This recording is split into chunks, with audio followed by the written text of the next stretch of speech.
আমরা প্রার্থনা করে কইতো ইয়েস আমার শাহরুখ খান আমার সুপারস্টার বাংলাদেশ। এক কথায় ভাই অসাধারণ, কারণ হচ্ছে বিগত 100 বছর বা 50-60 বছর বাংলা চলচ্চিত্রের এইরকম সিনেমা হয় নাই। সেটাও আমাদের এপার বাংলা বা ওপার বাংলা। ওপার বাংলার কথা যদি বলি, কলকাতা সুপারস্টার জিতো এরকম সিনেমা করে নাই, বা দেবদাও এরকম সিনেমা করে নাই। আবার আমাদের বাংলাদেশে অন্য এক হিরোরা আছে, তারাও এরকম সিনেমা করে নাই। This is the first time Shakib Khan এটা দেখা দিচ্ছে যে আমি পারি, ওনার মধ্যে প্রতিভা আছে। কারণ এত ভায়োলেন্স টাইপের একটা ফিল্ম, আর এত পরিমাণ ভায়োলেন্স ছিল যা বলা পারে। হয়তো বা পুরো ফিল্মে পুরোটা সময় জুড়ে হয়তো ভায়োলেন্স নাই, কিন্তু যে সময়টুকু ভায়োলেন্স আছে দর্শকদের খালি স্মৃতি মারা, মানে শাকিব খানের এন্ট্রি মানে স্মৃতি মারা।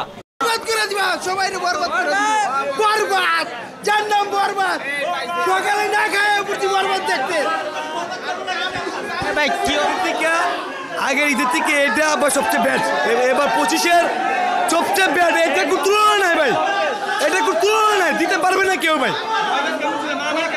মারামারি ভাই এস্টল তো সবচেয়ে সুন্দর মারামারি।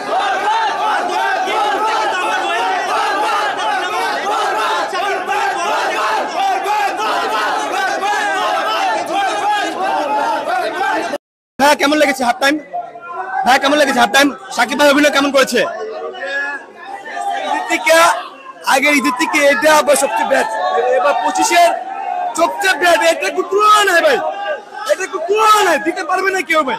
ভায়োলেন্স কেমন ছিল? মারামারি কেমন ছিল? মারামারি ভাই এস্টল তো সবচেয়ে সুন্দর মারামারি হচ্ছে ভাই। এস্টে বলতে না ভাই, স্পন দে ভাই, দেখছি ভাই।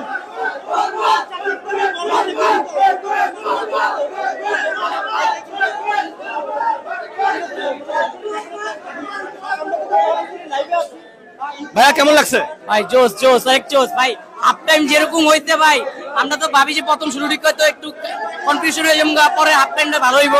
প্রথম হাফ টাইম যা হইতে পাবলিক কইব কি যে ভাই আরো 100 লাগলে আরো 100 দিন পরে হাফ টাইম আমরা দেখব। কি মনে হচ্ছে কেমন হতে পারে? শাকিব ভাইয়ের অ্যাকশন কেমন ছিল? মার কেমন?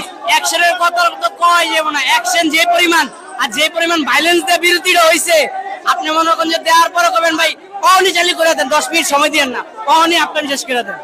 থ্যাংক ইউ ভাই, থ্যাংক ইউ। আপনারা দেখতে পাচ্ছেন উন্মাদনা শুরু হয়ে গেছে, হাফ টাইম হয়েছে মুভির, কিন্তু সবাই বের হয়ে এসে তাদের অনুমতি জানাচ্ছে। বরবাদ মুভি ব্লকবাস্টার হওয়া যা সময়ের ব্যাপার মাত্র।